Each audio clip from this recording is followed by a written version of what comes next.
perlu edukasi dulu. Oh, faham tak risknya di sini ya. Jangan mau masuk aja tapi nanti duitnya hilang bagaimana ya.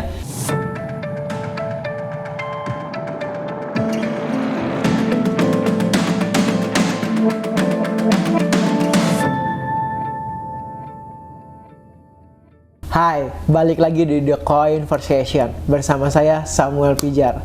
Hari ini kita kedatangan tamu yang luar biasa. Jauh-jauh nih dari Singapura kita datangin. Halo, Bang Mat, apa kabar? Kabar baik, Bang. Bang Mat ini founder dari Zabava Labs. Bang, boleh diceritain dong, Zabava Labs itu apa? Ya, jadi Zabava Labs ni kita teknologi company ya. Yes. Jadi fokusnya di blockchain. Tapi we started as a game studio. I think we are still a game studio. Jadi masih exploring game-game baru, game genre baru. Kita mulai di jaringan Algorand, tapi sekarang mau explore jaringan-jaringan baru yang menarik. Jadi layer 2 like mental base. We are also deploying smart contracts on Aptos and Sui. Ya, jadi ini jadi jaringan language, smart contract language-nya nama Move. Jadi Zabava ini memang mulai game studio, tapi sekarang mau explore produk-produk baru ya. Jadi produk macam education, DeFi, infrastructure ya. Jadi fokusnya sekarang mau cari produk market fit dari segi rakyat Indo ya. Apakah produk-produk blockchain yang boleh dieksplor jadi something that will I would say for the public good and in general the Indonesian population will want to use. Oke, nah Bang Mat, biasanya teknologi blockchain ini kan dipakai untuk bisnis, tapi kali ini dipakai untuk game. Apa sih kelebihannya? Kenapa milih pakai blockchain untuk bangun game? Iya, jadi memang kalau teknologi baru ya selalunya they always look at business and finance dulu. Ya, ini memang kalau tengok dari segi teknologi baru, mungkin dari boom dari .com era sampai sekarang selalu finance atau payments atau itu yang menarik dulu. Tapi dari segi game, I think the main benefit is dari segi raise money ya. Dari dulu kalau dari segi game-game engine yang baru or game studios ya, they always have to raise money either bootstrap or try to find friends and family or investors that they know closely. Ya, tapi sekarang dengan blockchain ya in games, you can raise money through a lot more different ways ya. Jadi boleh gak aja dari bootstrap, tapi sekarang ada IDO, IEO, boleh token sale, juga boleh jual NFT ya. Jadi what's the benefit of that is you have additional avenues where game studio boleh funding terus, jadi boleh growth-nya lagi cepat ya. Jadi dari segi hiring engineers, hiring artists, marketing, ini semua ya. Jadi I think that's the main benefit of blockchain games ya, dari segi fundingnya. Tapi juga ada genre-genre baru yang I think will come out in the next mungkin 5 tahun, 10 tahun lagi ya. Belum lagi tahu apa itu. Sekarang masih semua studio-studio masih trying, they are still exploring, right? We still don't know what that is. Hopefully Zabava, tapi kalau in general if there's new genres that come out, just like how game-game FPS dulu keluar because ada teknologi baru macam ID Tech ataupun Quake atau Doom Engine gini. Oke, Bang Mat, biasanya game di dunia blockchain itu rata-rata disebutnya GameFi. Nah, apa sih itu GameFi? Iya, jadi GameFi ini basically is just a combination of certain big topics ya, so game and finance kan. Yang how it's kind of like this coin term ya is dulu gamenya, if let's say you play games macam pernah main game macam RuneScape, Maple Story, game-gamenya ada dari segi finance atau ekonominya semua is in a closed shell ya. Jadi if you have Mesos, you have gold, you have all these game economies, itu semuanya di dalam gamenya sendiri. So you can't really buy mungkin Mesos atau gold dengan mungkin IDR, right, rupiah ataupun Singapore dollars. But now what's going on is that gamenya ada combination dengan finance yang baru ya. Jadi ada NFT, ada coin, ini semua is not only inside one game. You can actually boleh di trade di luar ya, mungkin di centralized exchange atau decentralized exchange. Jadi gitu ada elemen-elemen finance lah dari situ ya. Jadi itu sekarang itu mungkin genre baru tapi masih belum tahu kalau ada sustainable design ya. Kalau if you look at some of the past games macam Axie Infinity, Yes. Pegaxi ni semua, game-gamenya pada bull market memang semuanya nampak senang desainnya. Yeah. Tapi bila turun, bila sedang bear market atau marketnya enggak enak ya, nampak playersnya semua keluar ya, pergi ke game-game lain yang game-game lain untuk dapat duit ya.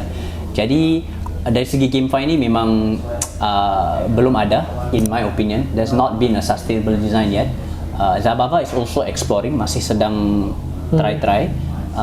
Tapi mungkin I think in the next 5-10 tahun nanti there will be someone or a company that comes up with this better design for GameFi. Oke. Bang Mut, ini kan GameFi ini memungkinkan orang untuk dapat uang. Iya. Ya. Bisa nggak sih GameFi ini jadi salah satu faktor kayak buat ngegerakin ekonomi suatu negara atau misalkan menaikkan taraf hidup orang gitu? Iya. I think this is still a big problem because dulu bila Axie Infinity sedang bull market ya, mungkin Indo juga, tapi yang besar di Filipina. Ya. Jadi ramai yang nggak perlu kerja lagi, nggak perlu pergi ke office, itu just main Axie Infinity di rumah ya. Itu ada pun yang beli handphone like 10-20 handphones gitu main aja, right? And then you can get itu stable income. Tapi kalau untuk ekonomi negara gitu sekarang nanti main game aja, tapi sekarang udah bear market ya, jadi nggak boleh dapat the earnings is not as high anymore, right?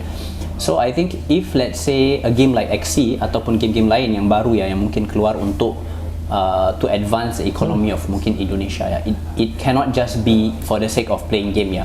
Itu mungkin dari segi aplikasi atau konten-konten baru ya, mungkin if you make some content, education content ataupun tutorial gitu, then you get some reward daripada Axie ataupun platform-platform baru ya. Itu caranya yang lagi sustainable ya. It has to be ada trade off ya, nggak perlu just main aja terus dapat duit.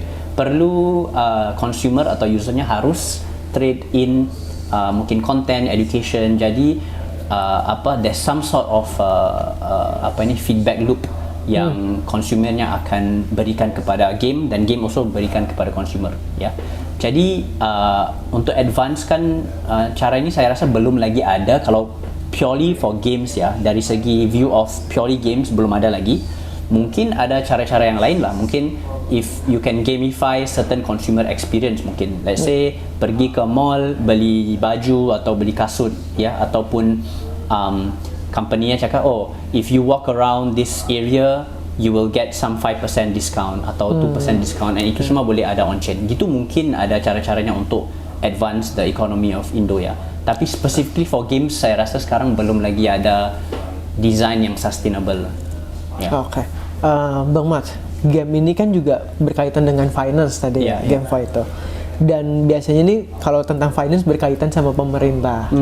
Kalau di tempatnya Bang Mat di Singapura udah ada belum sih regulasi yang mengatur tentang hal ini nih? Ya, jadi Singapura ini memang so this is my view ya, bukan view pemerintah. Okay. Ya, jadi view saya Singapura memang mungkin 2-3 tahun lalu memang open. Ya, cakap anyone who wants to make a business here in crypto Web3 we are open, we will help them, mau ditolong, mau support. Tapi apa jadi is certain events that happen in Singapore, not only Singapore but globally ya. Mungkin kalau Singapore specifically ada project namanya Hodl Knot ya. Itu ketika Luna, Terra crash ya, itu ramai orang yang duitnya hilang di situ. Ya. Tapi itu pun memang Singapore project. Jadi government stance-nya mulai open, tapi sekarang kerana ramai orang kan kalau duitnya hilang atau duitnya di scam, nanti pergi ke polis ya, atau pergi ke pemerintah, tolong duit aku di mana ya. Jadi Singapore sekarang mungkin saya rasa lah dari pendapat saya, they want to tighten the regulation ya. So sekarang kalau mau apa-apa produk pun dari segi jual ke investor atau jual ke retail perlu ada license like DPT license, there's some other license for different types of business. So I think it will in the next mungkin 5 tahun lagi ada lagi lebih ya. Mungkin dari segi NFT ni security ga, ataupun kalau retail boleh tak participate in IEO ya, because kan nanti mungkin perlu edukasi dulu. Faham tak risknya di sini ya, jangan mau masuk aja tapi nanti duitnya hilang bagaimana ya. So for now there will be, I think, during this state of the market there will be more regulations and more protocols and documentation in the next 5 years di Singapore. Tapi in my opinion ya, Singapore masih, if businesses atau yang global mau membina bisnes yang robust and well funded ya, harus mulai di Singapore ya. Oke. Bang Mat, GameFi ini kan juga termasuk tergolong baru ya, dan memang udah ada beberapa perusahaan game yang istilahnya tradisional, game-game lama yang belum pakai teknologi blockchain. Iya. Game-game lama ini terpengaruh nggak sih dengan game-game yang jenis baru nih, GameFi ini? Saya rasa mungkin ada yang terpengaruh ya. Jadi kalau tengok Square Enix atau studio-studio macam Ubisoft gini, mereka juga ada kadang-kadang investment kecil-kecil ya di dalam tim-tim baru. Tapi kan dari segi NFT dan kripto sekarang ya, sentimennya masih NFT scam ataupun NFT ini itu macam untuk finance saja ya. Jadi I think there's a lot of misalignment in terms of new users and players ya. Kan selalunya players kalau masuk ke game bukan untuk buat duit ya. Ya saya main Valorant atau RuneScape atau MapleStory bukan I want to make $1,000 ya. Itu main karena main dengan kawan, mau have fun, mau distress gitu. Ya, jadi mungkin yang game-game besar atau game-game web 2 ni mungkin masih exploring. Tapi back to my original point ya, sekarang belum ada cara yang sustainable ya. Selalunya everyone who comes into web 3 game gitu pikirannya masih mau duit, mau dapat income gitu. Ya. Jadi mungkin the big studios like Ubisoft, Bandai and Square Enix and all that, they will do it very small, but they won't. Itu kan kalau Valorant udah ada NFT gitu, semua yang NFT project kalah ya. Tapi mereka gak buat dulu, sekarang masih perlahan-lahan ya. Tapi kalau mereka mau buat, tentunya I think it's in their mind, but they are still slowly ya, masih sekarang explore juga. Oke. Bang Mat, selama Bang Mat ngembangin game di dunia blockchain, apa aja sih tantangannya yang dihadapi? Itu memang edukasi lah. Education I think is the most missing part ya. So there's a gap ya. Jadi dulu macam mungkin 1, 2, 3 years ago, kalau mau participate dalam game web3, harus MetaMask, harus simpan seed phrase-nya gitu ya. Jadi memang kalau udah build games mungkin beberapa tahun nanti, itu the main barrier is onboarding ya. Because kalau saya main game atau kawan-kawan yang main game, itu memang semuanya very lazy, right? If you have to do extra steps to play a game, I don't want to play that game, right? So I think there's infrastructure atau produk-produk baru yang membuat onboardingnya lagi senang, ya. Jadi gak perlu ada seed phrase, sign up-nya pakai email, pakai handphone, pakai Facebook gitu, ya. Jadi itu yang tantangan yang pertama lah, onboarding.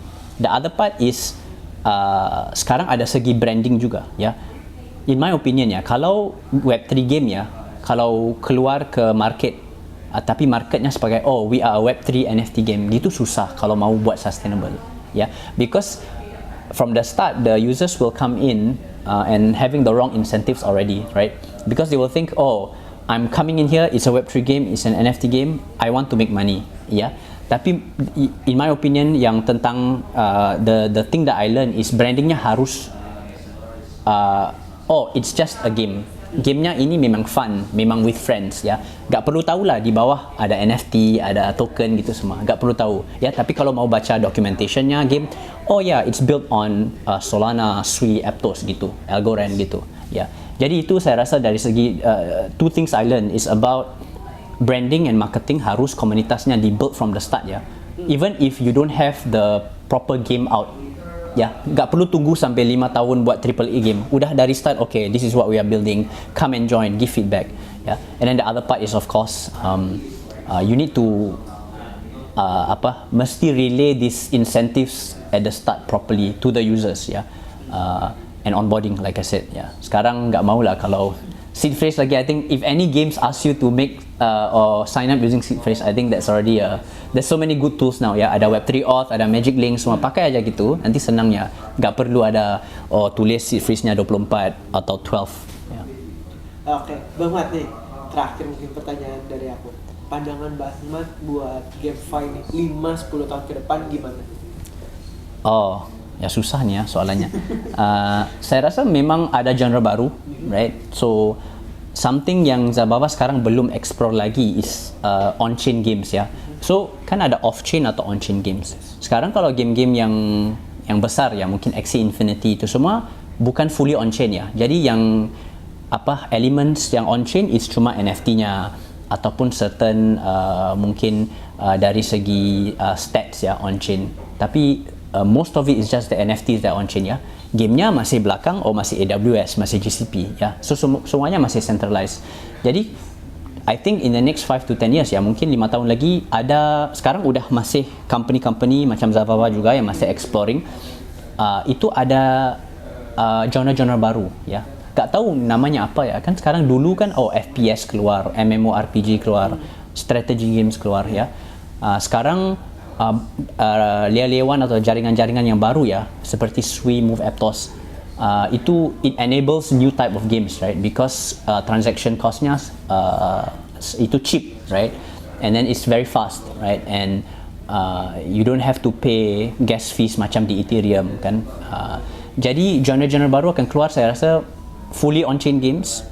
Jadi everything is on-chain ya. Game state dari segi NFT-nya semua on-chain ya. So I think these are some of the new genres that will come out. I think there will also be gamification of a person's retail atau shopping atau consumer choices. Jadi mungkin gamificationnya, kan sekarang ada game-game seperti Pokemon Go gitu, right?